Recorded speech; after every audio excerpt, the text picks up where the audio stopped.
What's the coolest thing someone's ever paid you to do? My neighbor Venmo'd me $300 with a note, teach my son you're cooler than me. I stared at the message, confused. Dave lived next door with his 14-year-old son Tyler. We barely talked beyond polite waves when getting mail or taking out trash. My phone buzzed immediately. Did you get my payment? Yeah, what's this about? Dave's voice sounded completely exhausted. Tyler thinks I'm the lamest dad on earth. Won't talk to me, spends all day locked in his room playing video games, but every Saturday morning he watches you work on motorcycles through his bedroom window. I glanced over at my garage where I restored old bikes as a weekend hobby. He watches me work for hours. Last week I caught him Googling motorcycle repair videos on his laptop. When I asked if he wanted to learn about engines, he just rolled his eyes and said I wouldn't understand cool stuff like that. My heart sank a little. I knew that's rough, man. He asked if you give lessons. I said probably not because you're busy with your own projects. Then he got this look on his face like I'd just crushed his dreams for the millionth time this year. So you want me to teach him about bikes? I want you to be the cool adult he actually talks to. Maybe if he has someone to look up to, he'll realize his boring accountant dad isn't completely hopeless after all. The pain in Dave's voice was real. Being completely dismissed by your own kid had to hurt more than anything. Saturday morning, Tyler knocked nervously on my garage door. My dad said you might show me some bike stuff if you're not too busy with important projects. Sure, kid, grab those work gloves on the bench. For the next 3 hours, Tyler helped me rebuild a carburetor on a 1978 Honda CB750. I'm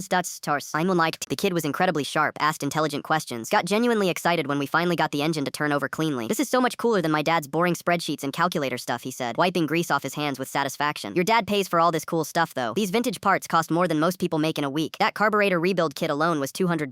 Tyler paused mid-wipe. Really? Really? Plus he trusts you enough to let you hang out with some random neighbor who plays with dangerous power tools and works with toxic chemicals. Something shifted in Tyler's expression. I never thought about it that way. Most parents would absolutely freak out about their kid being around running engines and sharp metal. Your dad just wants you to be happy. The following weekend, Tyler showed up with Dave trailing behind, looking incredibly nervous. Dad wants to learn too, if that's okay, Tyler announced proudly. Dave looked terrified, holding the socket wrench. I really don't want to break anything expensive or mess up your restoration project. Dad, you literally manage million-dollar budgets at work, Tyler laughed. I think you can handle a simple wrench. I watched Dave's face light up at his son's first genuine compliment in months. For the next 2 hours, they worked side by side on the Honda. Tyler explaining everything I'd taught him, patiently showing Dave how to properly gap spark plugs. Dave asking thoughtful questions, clearly bursting with pride at how much his son had learned. You're actually pretty good at this mechanical stuff, Tyler told his dad as they carefully adjusted the idle mixture screws. Your teacher here makes it easy to understand, Dave replied, ruffling Tyler's hair affectionately. Watching them work together, Tyler teaching Dave the basics while Dave provided steady guidance and encouragement, I realized something important. Dave hadn't really paid me to make Tyler think I was cooler than him. He'd paid me to help Tyler discover how cool his dad already was. He just needed a bridge to connect them again. Last month, they bought their own project bike together, a beat-up Yamaha from Craigslist. Now every weekend I hear them laughing and arguing good-naturedly in their garage, classic rock playing while they work on their restoration. Dave stopped by yesterday evening with a cold beer. Tyler told me he wants to study mechanical engineering now, says he wants to design motorcycles someday. That's awesome. Kid's got real talent. He also said I'm not as boring as he thought. Apparently I'm only medium boring now, which is huge progress. We both laughed hard at that. Best $300 I ever earned helping a kid realize his dad was already the coolest guy he knew.